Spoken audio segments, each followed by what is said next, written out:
सोहागपुर के श्रोता सब जागरूक लगा थे, बोले का आवश्यकता नहीं है ना, लागत ही तब बोली दे। मीठी मीठी ताली के साथ भजन के आनंद लेना है। और पानी की राइवर तो बंद करे नहीं कह सकन, वही अभी हमारा आजीविका हरे है ना।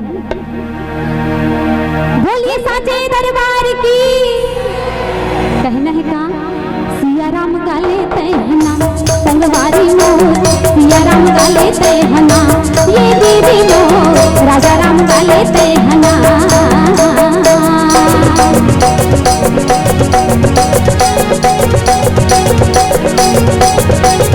जय हो